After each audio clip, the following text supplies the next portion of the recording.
ஆலய தரிசனம். அருள்மிகு ஸ்ரீ செல்வ விநாயகர் திருக்கோவில், நந்திவரம். சென்னையிலிருந்து செங்கல்பட்டு போகும் வழியில் கூடுவாஞ்சேரி ரயில் நிலையத்திலிருந்து சுமார் 2 கிலோமீட்டர் தொலைவில் விவேகானந்தபுரம் என்னும் இடத்தில் இந்த திருக்கோவில் அமைந்துள்ளது.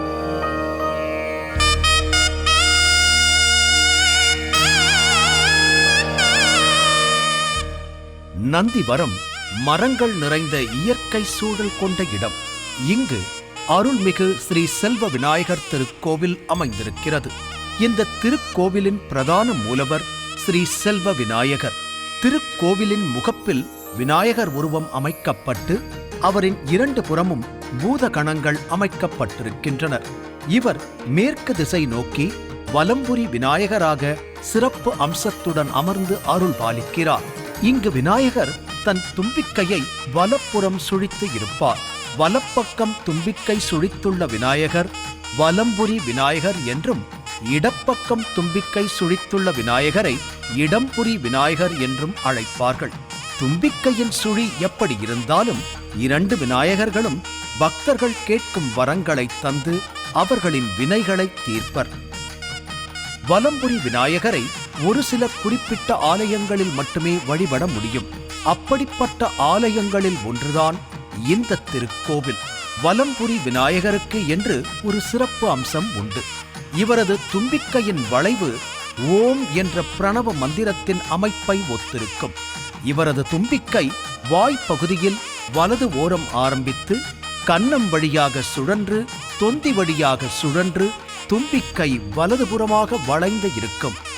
இதுவே வலம்புரி விநாயகரின் சிறப்பு.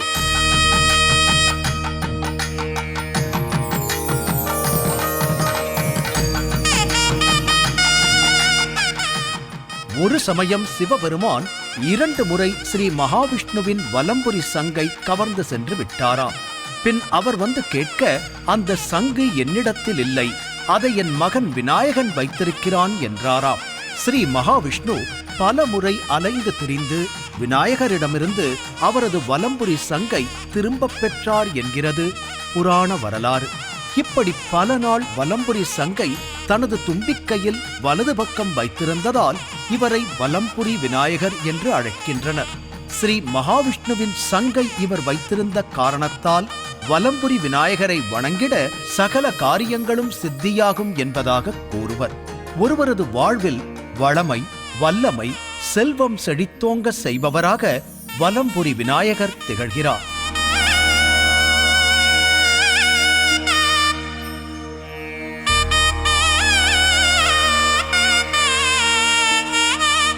திருக்கோவிலின் நுழைவாயிலில் ராஜகோபுரம் அமைந்துள்ளது.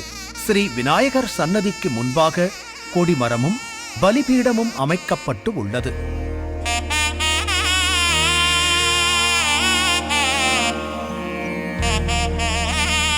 பிரதான மூலவர் ஸ்ரீ செல்வ விநாயகருக்கு தல விருட்சம் அரச மரம்.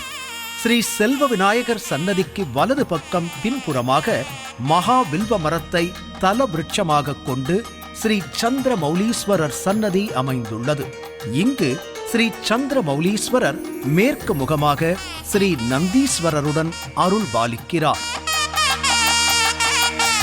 விநாயகர் சன்னதிக்கு இடது கீழ்ப்புறம் கிழக்கு முகமாக பின்னை மரத்தை தல விருட்சமாக கொண்டு சீதா பிராட்டி சமேத ஸ்ரீ கோதண்டராமர், ஸ்ரீ லட்சுமணர், ஸ்ரீ ஆஞ்சநேயருடன் காட்சியளிக்கிறார். ஸ்ரீ ராமர் சன்னதி முன்புறம் ஸ்ரீ ஹயக்ரீவர், ஸ்ரீ லட்சுமி நரசிம்மர் சன்னதிகள் உள்ளன.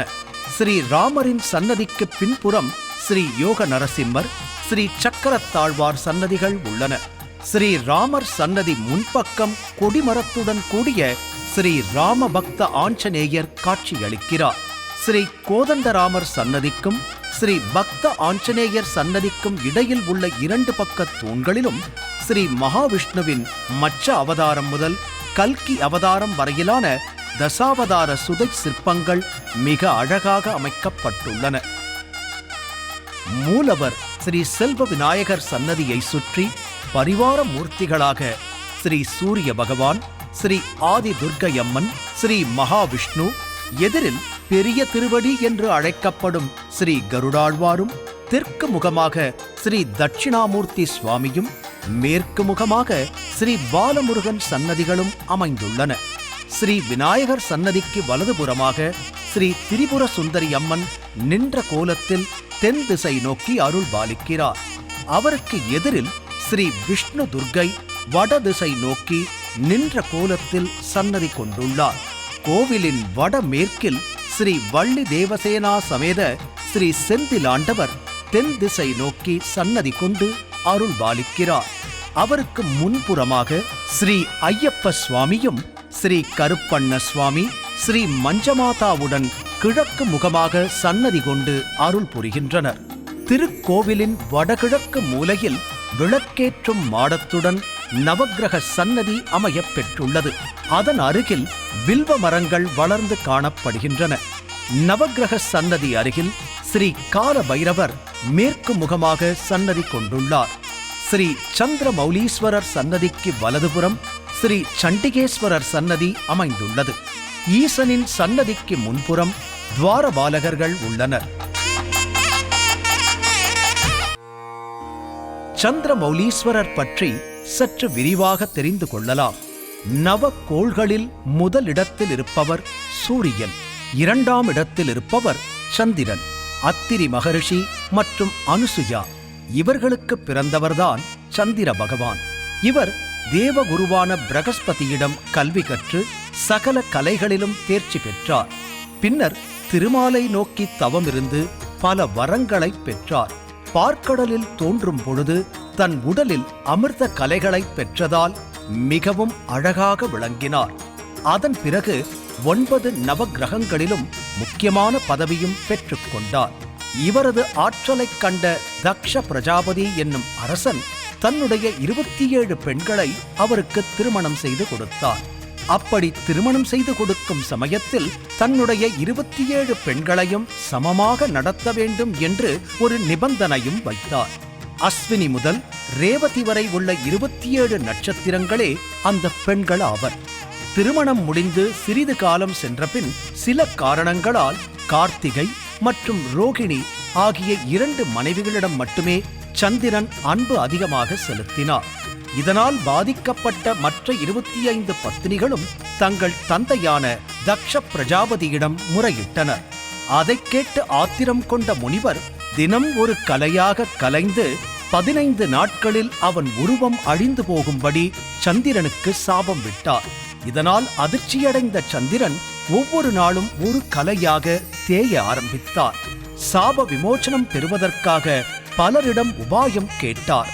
அனைவரும் சிவபெருமானை சரணடைவதைத் தவிர வேறு வழியில்லை என்று கூறினர். அதன் பிறகு சந்திரன் ஒரு தீர்த்தத்தை உருவாக்கினார்.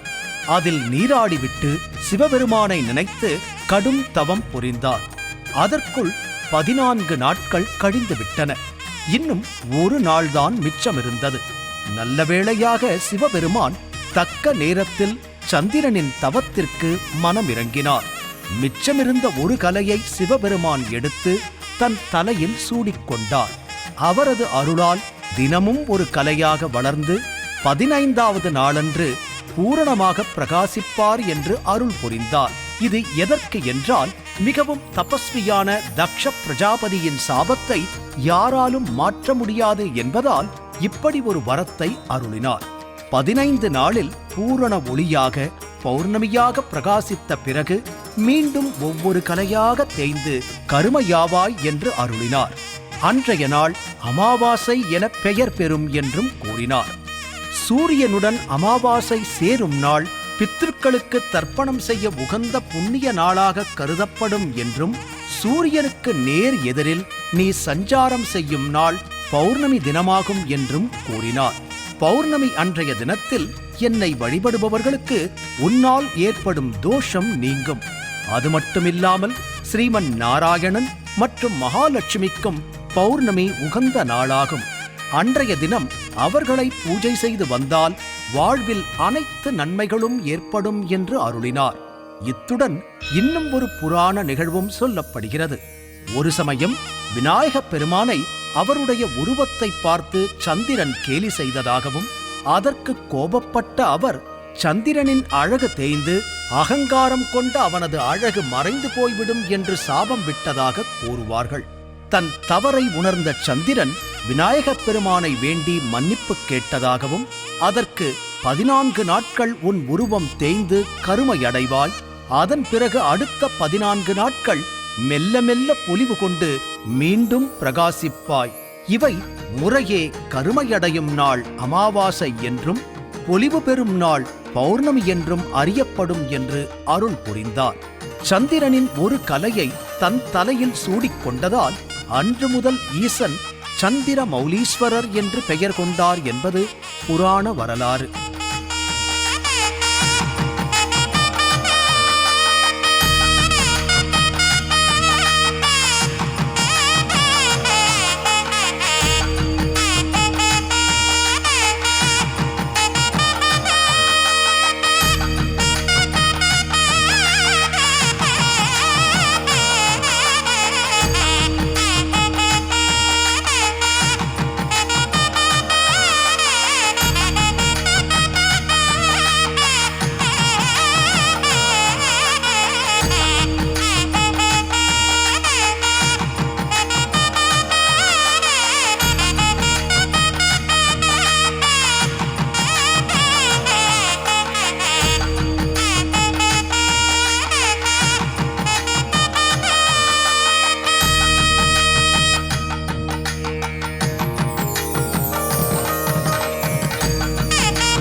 ஸ்ரீ விநாயகர் சன்னதிக்கு பின்புறமாக அரசு வேம்பு மரத்தடியில் ஸ்ரீ நாகராஜர் மற்றும் ஸ்ரீ நாகராணி உள்ளனர். ஸ்ரீ திரிபுர சுந்தரி அம்மன் சன்னதி அருகில் ஸ்ரீ நடராஜர் நடன கோலத்தில் சுதை சிற்பமாக காட்சியளிக்கிறார்.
ஸ்ரீ ராமர் சன்னதி முன்புறம் ஸ்ரீ பள்ளிகொண்ட பெருமாள் சுதை சிற்பமாக காட்சி தருகிறார்.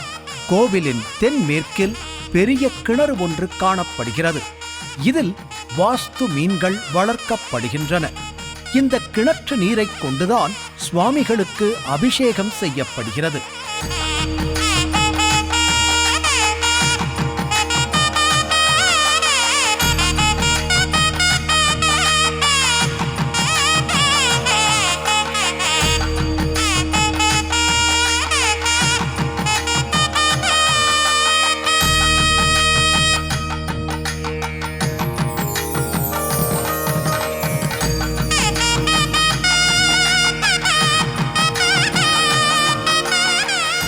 கோவிலின் பின்புறம் திருமண மண்டபம் உள்ளது. இந்த திருக்கோவிலில் மாதந்தோறும் பல பூஜைகள் நடைபெறுகின்றன. அவற்றில் குறிப்பாக சங்கடஹர சதுர்த்தி, வளர்பிறை மற்றும் தேய்பிறை பிரதோஷம், கிருத்திகை, பௌர்ணமி பூஜை, தேய்பிறை, வளர்பிறை அஷ்டமி, புனர்பூசம், திருவோணம், மூலம், சித்திரை, சுவாதி ஆகிய நட்சத்திரங்களில் பூஜைகள், அபிஷேக ஆராதனைகள் நடைபெறுகின்றன.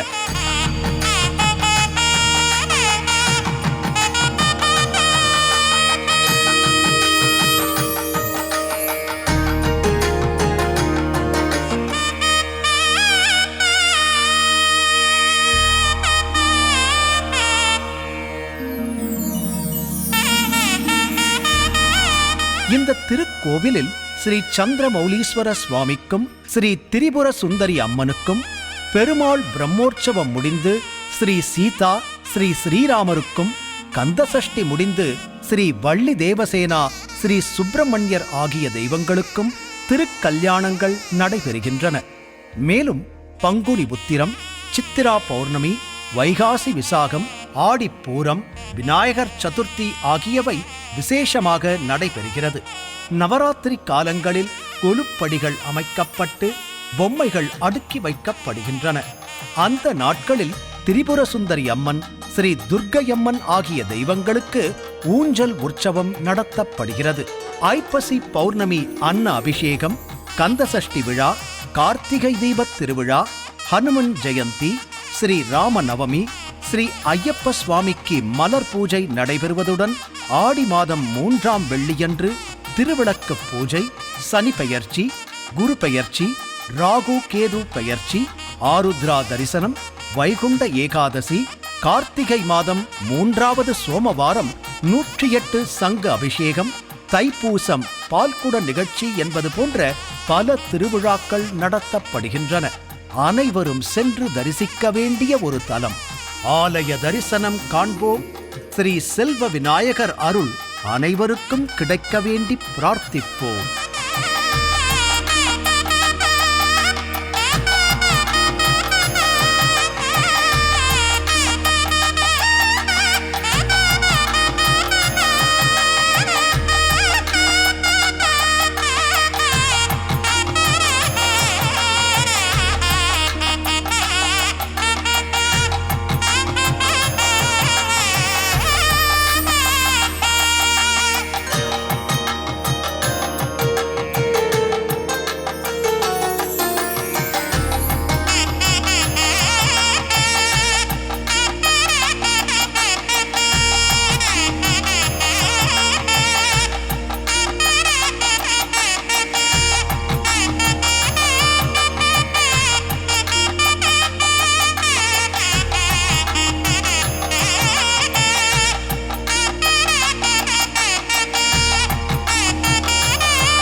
இது போன்ற ஆன்மீக வீடியோக்களை தொடர்ந்து பார்க்க கடவுள் டிவி யூடியூப் சேனலை சப்ஸ்கிரைப் பண்ணுங்க.